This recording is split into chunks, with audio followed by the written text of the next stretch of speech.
大家好，我是云飞。这不是小米手环9发布了，我也在小米之家给大家来了一个开箱和功能的演示嘛。原本我是想直接过段时间出详细体验视频的，但一直有粉丝想让我先出一个全部功能的演示，这不几乎是天天催更啊，实在是有点受宠若惊。不过大家这么喜欢手表手环的这个系列的话，那我们就直接先加更一期手环的详细功能介绍，能够帮助到大家，我是非常开心的。那么点收藏一下，我们开始正片。我这有幸刚好有最近的3代手环，你们可以看一下这几个的区别，你能分得清楚7、8、9这几代吗？好，大家来猜一下，谁是手环7，谁是手环8，谁是手环9？好，3、2、1，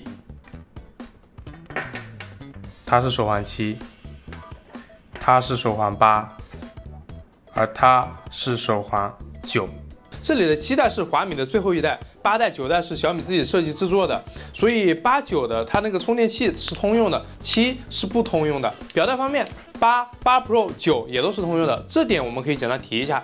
下面呢，我们简单对比一下8和9，最大最明显的外观区别就是侧面中框从看起来像金属的塑料变成了真金属的中框，然后底部的传感器模块又回到了手环7的排布方式，就挺奇怪的。之后底部的突出更加圆润了一点，在佩戴的时候会更舒服一点。外观我想大家都非常熟悉了，那么接下来就来详细的看一下它的所有功能。我买的是标准版，当然我建议大家都买 NFC 版，有小爱。然后 NFC 刷公交、地铁什么的也会更方便，有条件的也可以刷电梯。目前到手它已经更新了3波系统了，版本是 1.1.167，出厂就是 HyperOS 系统，这点还是非常香的。然后这里有一个小彩蛋。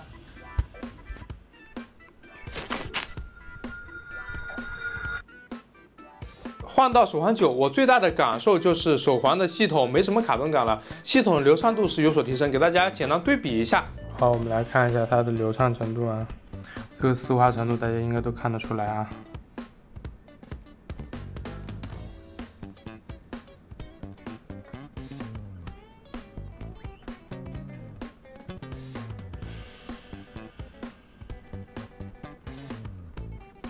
好。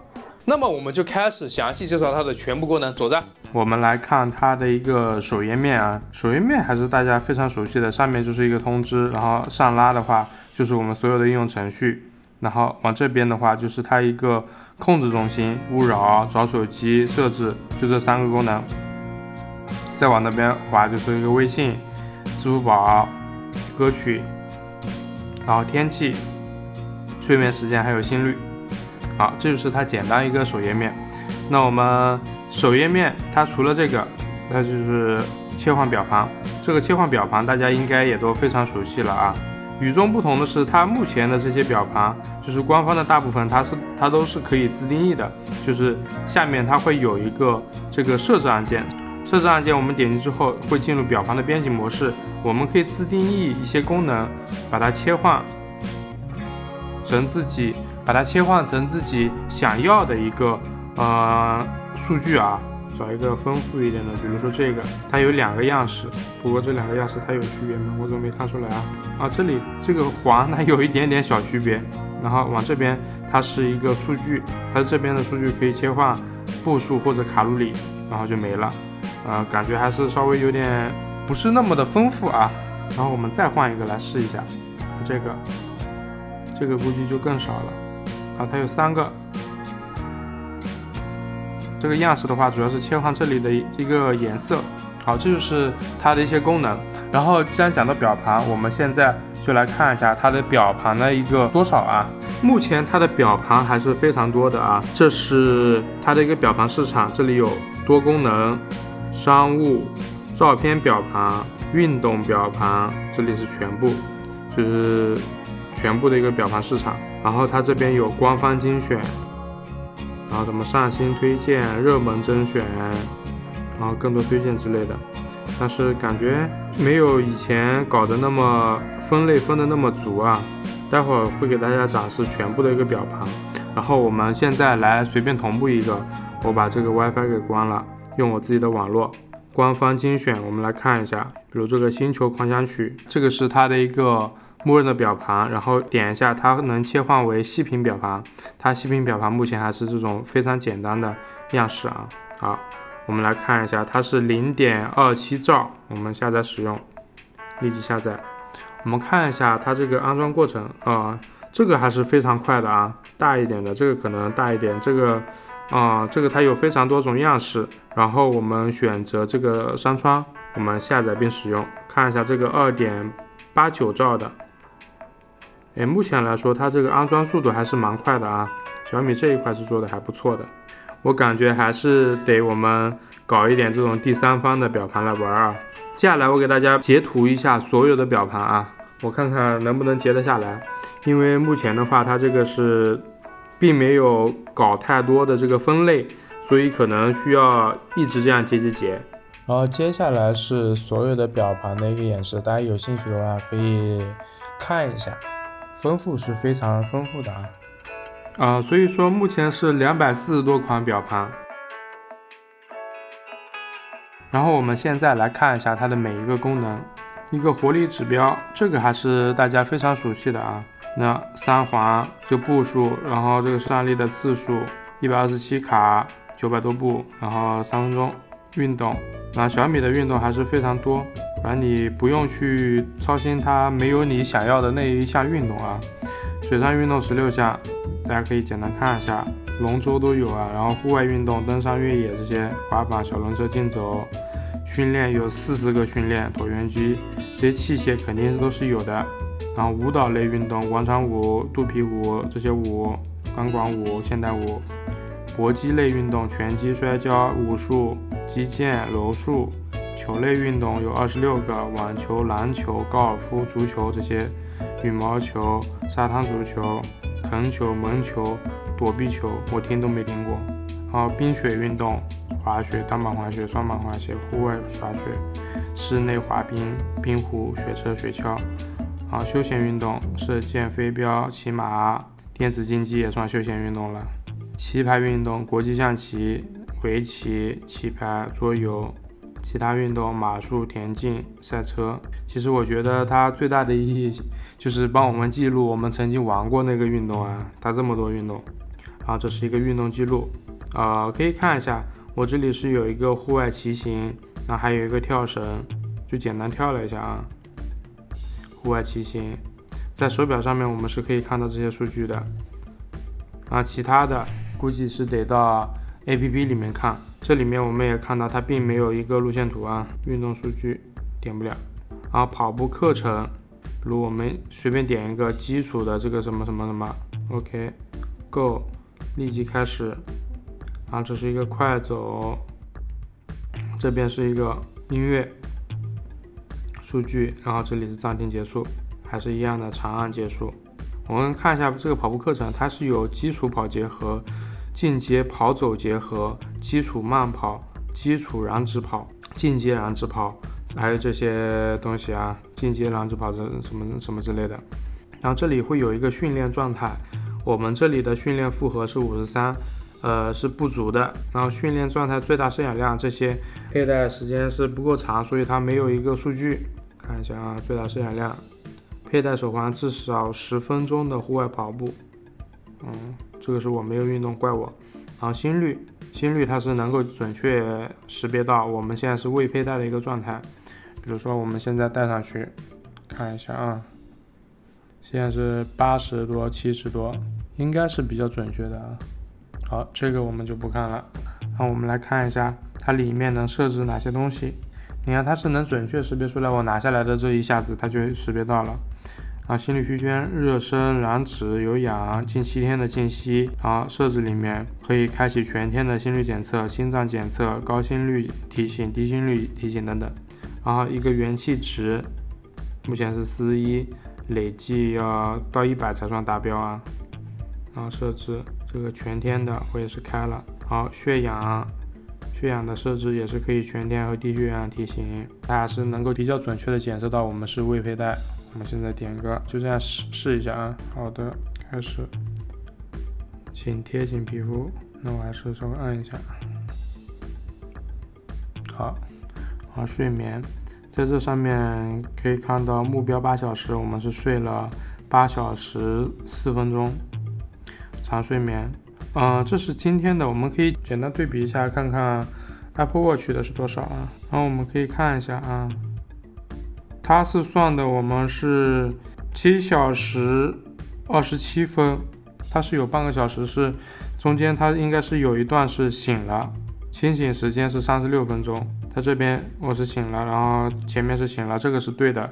然后小米的它是并没有检测到清醒的一个时间，它这清醒时间是在中间的一段，中间的这一段我是没有清醒的，还是苹果的这个会更准一点啊。设置我们是这些都开启了，睡眠这个东西还是小米的这个它还是没有那么的准啊，这个大家自己心里要有一个预期啊，因为毕竟它这个才多少钱。然后压力这边是轻度的一个压力啊。天气它整个页面是这样的，它这里会标一个日出和日落的时间，还有风力、相对湿度。小米的这天气还是非常准确的，这个没得说。然后日历，它这个并不会同步我们手机的一个日程啊。日程的话，它是同步在后面的一个专门的日程 APP 里面。然后闹钟，这个是和手机它是可以联动的啊。设备中心，那我的手机、音箱这些都有了啊，还是非常不错的，毕竟是 HyperOS 嘛。然后米家，那比如说工作室，这里就有非常多这些我设置的东西。支付宝这个不用看，微信这个也不用看。然后设置方面，它的这个佩戴方式它是有3种的啊。我们正常的手环模式，然后就是进入跑步豆，就是这个是安装在鞋上面。然后项链模式就是单纯的当一个挂饰了。表盘更换啊，这个就顾名思义啊，显示与亮度，它是有自动亮度的。然后给大家看一下它最亮的，最亮是这样子。熄屏时间我现在设置的是5分钟，然后台湾亮屏，熄屏显示，遮盖熄屏。然后讲到这个熄屏显示，给大家看一下它这个熄屏啊，目前的这种亮度还是非常不错的，但是有一些亮度它就会很奇怪啊，比如说这种，它应该亮度就不会很高，就很暗很暗，我觉得就是还是有问题的啊。然后比如说这个，你看它这个熄屏显示就几乎很低很低的一个亮度，我觉得还是有必要稍微统一一下，就是至少一眼看过去你要看得到。这里就浅浅的吐槽一下。然后我们再到设置里面，它这个震动模式，它据说是有所加强啊。我们和手环8的一起来对比一下，这是小米手环9的一个增强模式，这是它的标准模式。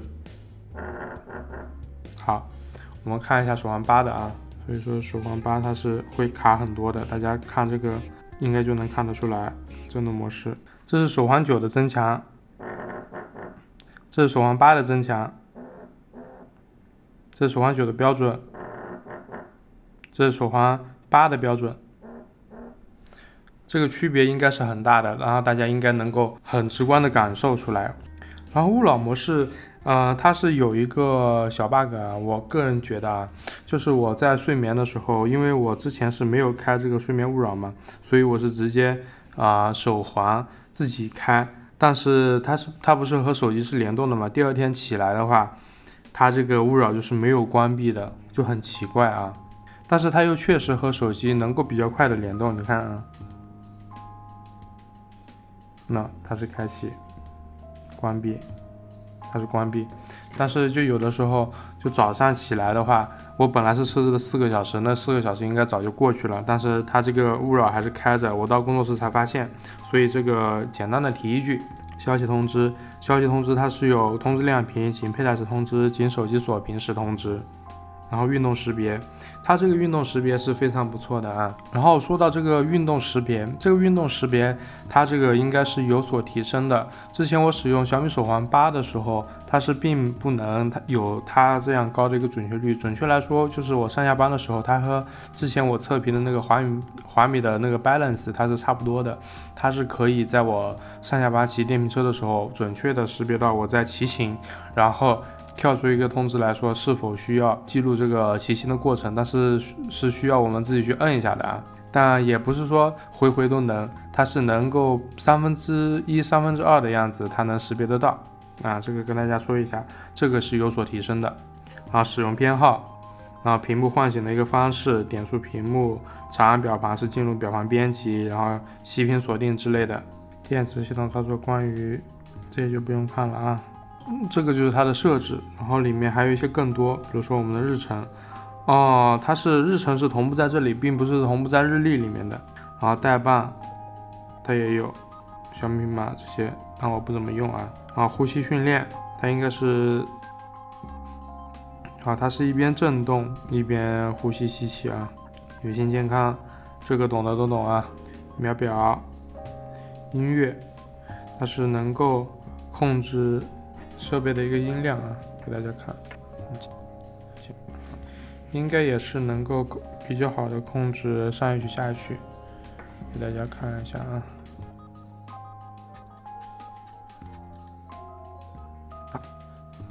然后目前也是能够控制切换手机和音箱。找手机，这个也没什么好说的。世界时钟，手机静音，现在是一个静音模式，然后我们可以开启它的铃声，然后关闭它的铃声。遥控拍照，它需要自己手动打开相机，这个也是很久之前的那个了啊。打开相机知道了，然后下面是一个立刻或者定时，这是切换时间，立刻3秒、5秒，这是一个倒计时。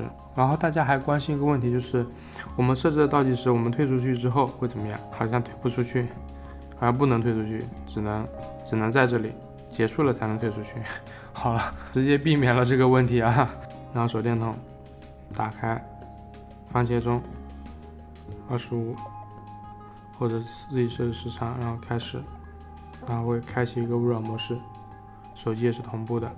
然后这个时候我们可以提前结束，就这样子。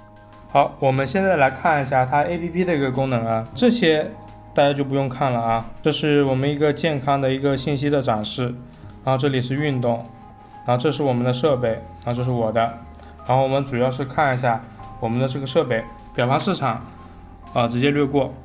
然后这里可以切换它一个模式，和手环上面是一样的。然后信息通知、来电提醒这些我也不给大家看了啊。然后闹钟这里是有一个日程的同步、手机代办的同步、天气设置，然后世界时钟，然后有一个应用商店，在应用市场里面是会有这1、2、3、4、5、6、7、8个应用啊，其中有5个是这种小游戏，然后其他的一些设置。这里大部分都是可以直接在手环上面设置的。然后这里一些系统设置，这里是切换它一个顺序，这边是睡眠同步、勿扰同步、查找设备然后检查更新，其他的就没了。这就是它目前的全部的功能，希望可以帮助到大家。然后接下来我再简单的说一下我这段时间使用它的一个小小的看法啊。总的看下来，最大的升级就是金属中框、系统的流畅度、震动的强度，这3点有比较明显的提升。其他的我目前这几天感受下来，没有特别明显的升级点。当然，也有可能是我目前用的时间有点太短了，没有到一个长期使用的时间。大家买了的也可以说说你们的看法。当然，也有一些别的点，比如说你和我一样不太喜欢把手环戴得太紧的话，那么你在睡觉的时候大概率会遇到它的滤光检测，而且是比较亮的那种，特别是在晚上。我感觉这个和检测模块的改变有一定的关系。之前手环7的时候，我也有一点点这个感觉，手环8感觉不大，现在回来了，一切都回来了啊。续航方面，我周一从小米之家提货到周6差不多没电，我开了息屏显示，然后功能是陆陆续续开启的，所以续航方面如果我们全开的话，应该还是3到4天的一个续航，这点和之前的小米手环没有什么太大区别。如果你觉得这些内容不太够的话，你可以留言一下你在意哪些点，然后我们可以在详细的测评里面再见。如果你是小米手环7到8的用户，不太在意这个流畅度的话，我觉得你是没有必要换，因为这几代都没有升级啥革命性的点，就连外观其实都没啥变化，就还是最值得买的手环产品，前提是没有它的上一代。同样的，它依然是苹果用户的最爱拍档，连接稳定，而且如果你买的是 NFC 的版本，还可以直接使用手环的小爱功能，直接控制家里的米家设备。而且据我的小伙伴实际使用反馈，小米手环就是很好用，和苹果搭配的很好。这点从一开始的小米手环到现在都是如此，唯一不同的是应用商店没有了，其他方面的内容大家有需要就留言吧，这应该是可以给大家相对来说比较详细的一个了解了。希望本期视频可以帮助到你了解小米手环9。本期视频主要较多的的介绍了它的功能，已经买了的用户也可以来讲讲你们的体验。如果有什么想要我测的产品，也欢迎留言。我是云飞，记得点赞收藏。那我们下期视频再见。